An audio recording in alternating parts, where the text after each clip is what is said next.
آج محترم عمران خان صاحب کی تاریخ تھی جو چیف جسٹس اسلام آباد ہائی کورٹ کی ڈویژن بینچ کے پاس لگی ہوئی تھی. 12 بجے کا ٹائم تھا. 12 بجے سے ہم 1:45 بجے تک بیٹھے رہے اور پسینے میں شرابور ہو کر بیٹھے رہے. کبھی ایسا نہیں ہوا کہ بالا عدالتوں میں وقت دیا جائے اور اس وقت کے برعکس جو ہے یہ میجسٹریٹوں میں تو ہوا کرتا تھا کہ چیمبر میں ریٹائرنگ روم میں بیٹھ کے چائے پیتے رہتے تھے یا ٹی وی دیکھتے رہتے تھے.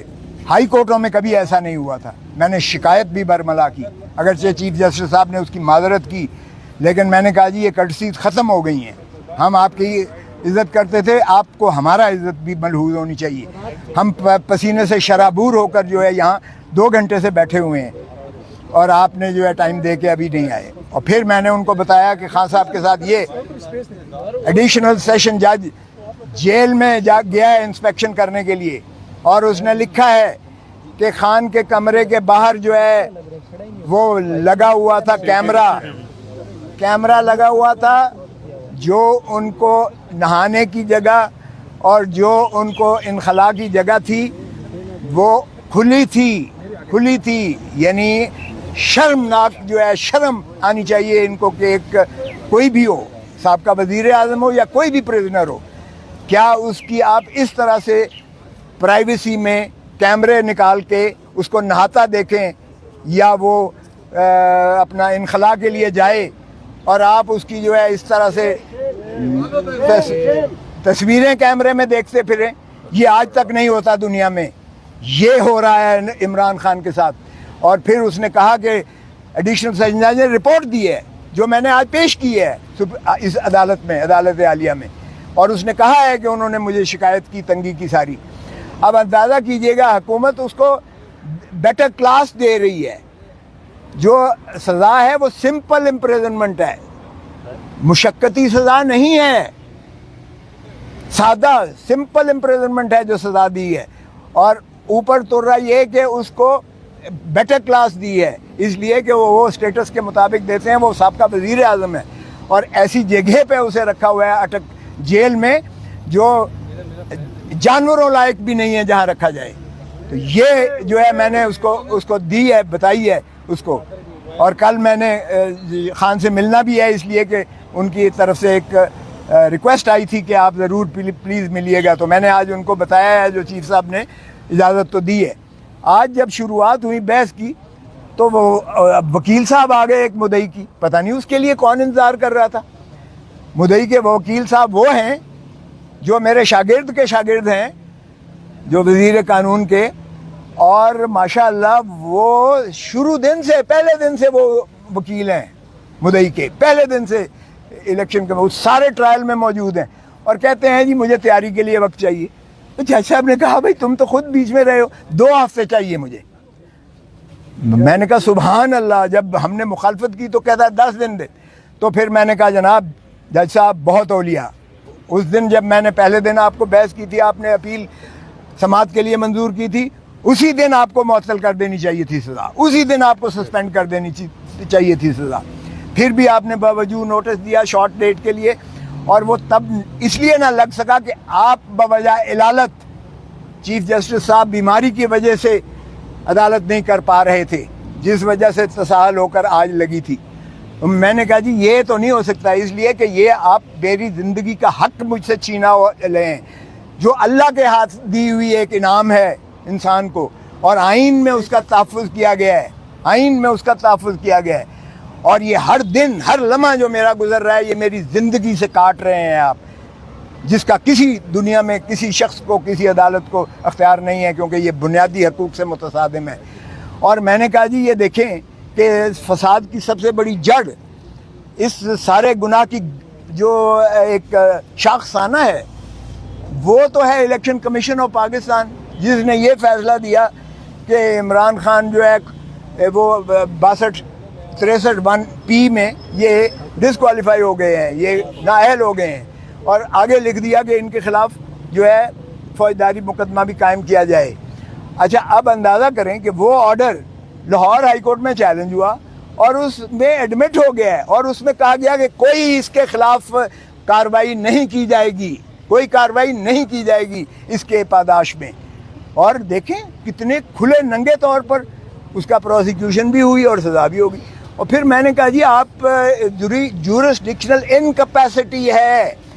اس عدالت کو اختیار ہی نہیں تھا ایڈیشنل سیشن جج کو یہ کیس سننے کا, اس لیے کہ سیکشن 193 CRPC کہتا ہے کہ کوئی سیشن کورٹ براہ راست کوئی کیس نہیں سن سکتا. وہ میجسٹریٹ کے پاس جاتا ہے, میجسٹریٹ ریفرل کرتا ہے 193 میں کورٹ آف سیشن اگر ہو.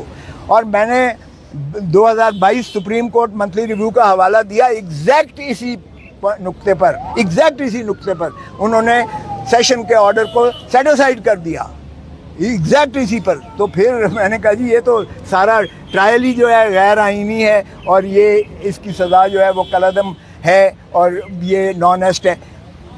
پھر میں نے کہا جی دوسری بات یہ ہے کہ یہ کمپلینٹ جو مدعی کیا گیا ہے ڈسٹرکٹ الیکشن آفیسر وہ کر ہی نہیں تھا سکتا کمپلینٹ جو ہے یہ الیکشن ایکٹ کے تحت, کیونکہ اس میں election commission of Pakistan complaint کر سکتی ہے یا الیکشن کمیشن آف پاکستان کسی کو ڈیلیگیٹ کر سکتی ہے. یہاں سیکٹری الیکشن کمیشن نہیں ہے. سیکٹری وہ ایک ملازم ہوتا ہے, وہ کمپلینٹ جو ہے کر رہا ہے, وہ کیسے کر سکتا ہے؟ نہ اس کو کوئی ڈیلیگیشن ہے. سیکٹری جو ہے وہ ڈسٹرکٹ الیکشن آفیسر کو دے رہا ہے اور ڈسٹرکٹ الیکشن آفیسر جو ہے کمپلینٹ کر رہا ہے. تو یہ کمپلینٹ ہی جو ہے انکمپیٹنٹ ہے, یہ ناقابل, یہ ایک ردی کا کاغذ کا ٹکڑا ہے جس پر کوئی کارروائی نہیں ہو سکتی تھی.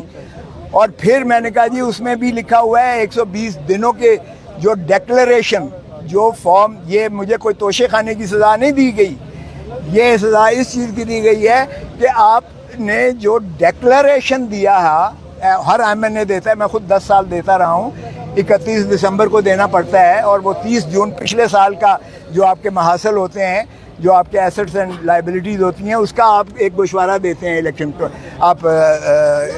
Commission of Pakistan. تو وہ الیکشن کمیشن آف پاکستان کے اس ڈیکلریشن سے 120 دنوں کے اندر جو ہے کمپلینٹ ہو سکتی ہے. یہاں تو کئی سالوں کے بعد کمپلینٹ ہو رہی ہے, تو یہ زائد المیعاد بھی ہے. تو میں نے کہا جی میرٹ کو بھول جائیں, میرٹ بھی اگر جائیں گے تو اس میں بھی میں نے ہر چیز ایکسپلین کی ہوئی ہے. ڈھیلے کی اس میں کوئی ایسی نہ تو خزانے کا معاملہ انوالو ہے. اور پھر میں نے خواجہ آصف کے سپریم کورٹ کا حوالہ دیا. خواجہ آصف جو بڑا دھنتر بنتا ہے اس وقت, وہ ملازم تھا UAE میں, اور ہما وقت ملازم تھا, فل ٹائم ملازم تھا, اور تنخواہ لیتا تھا جب وہ یہاں ڈیفنس منسٹر بھی تھا, جب فارن منسٹر بھی تھا. اور اس کو جب نااہل کیا ہائی کورٹ نے, تو سپریم کورٹ نے یہ کہہ کر اس کو جو ہے کر دیا کہ جی وہ ہر نااہلی, ہر چیز کی جو ہے اندراج ذکر نہ کرنا ڈیکلریشن میں, وہ کرپشن نہیں ہوتی ہے. ڈیکلریشن میں اگر کوئی کرپشن سے حاصل کیا ہوا پیسہ ہو, یہاں تو کوئی کرپشن کا سوال ہی پیدا نہیں ہوتا ہے. اگر توشہ خانہ کا سارا کیس بھی لے لیں, کرپشن تو ہے ہی نہیں. مروجہ وقت کے مطابق پیسے دے کے خان صاحب نے لیا, جو اسیسمنٹ کی وہ بھی سرکاری اسیسمنٹ ہوتی ہے, تو اس میں تو کوئی ایلیمنٹ تھا ہی نہیں. تو میں نے کہا جی یہ آپ دے لیں, اور یہ میں ایک دن بھی میں آپ کو تاریخ دینے کے حق میں نہیں ہوں, کیونکہ ہمارے اوپر بہت زیادہ پریشر ہے کہ آپ سے یہ نہ سنوائے جائیں کیسز, کیونکہ آپ نے جتنے فیصلے کیے ہیں آپ نے سارے عمران خان کے خلاف فیصلے کیے ہیں, اور جب آپ منظور بھی کرتے تھے تو پھر اسی کے پاس واپس بھیج دیتے تھے. کبھی آج تک ہوا ہے کہ نگرانی ایکسیپٹ کی جائے, ریویژن ایکسیپٹ کی جائے, اور پھر اسی کو کہا جائے کہ تم فیصلہ کرو, جو فیصلہ آلریڈی دے چکا ہے. 2 مرتبہ یہی کیا گیا. اور پھر میں نے کہا جی کہ اگر آج آپ ملتوی کریں گے تو پھر آج خواجہ حارث نہیں آیا, کل ہو سکتا ہے میں بھی نہ آؤں, کیونکہ ہمارے اوپر پریشر یہ ہے کہ آپ سے نہ سنوایا جائے کیسز, اور آپ اس لیے کہ بائسڈ ہیں. ایک طرف تو آپ دیکھیں کہ جب اس کی ڈیفنس عمران خان کی اسٹرائک آف کی گئی ہے, صفائی دینے کا موقع اس کو بند کر دیا گیا ہے, اور اس کی جب ہم نے نالش کی تو آپ نے نوٹس دے کے آپ نے پروسیڈنگ سٹے کیوں نہیں کی؟ اب کیا ہوگا؟ وہ ریویژن پینڈنگ یہاں پڑی ہوئی ہے, تو کیا ریویژن اس کا کیا اچار بنائیں گے؟ آپ نے اس کو تو انعام دے دیا, اس ایڈیشنل سیشن جج کو اگلے ہی دن لندن میں بھیجا گیا ہے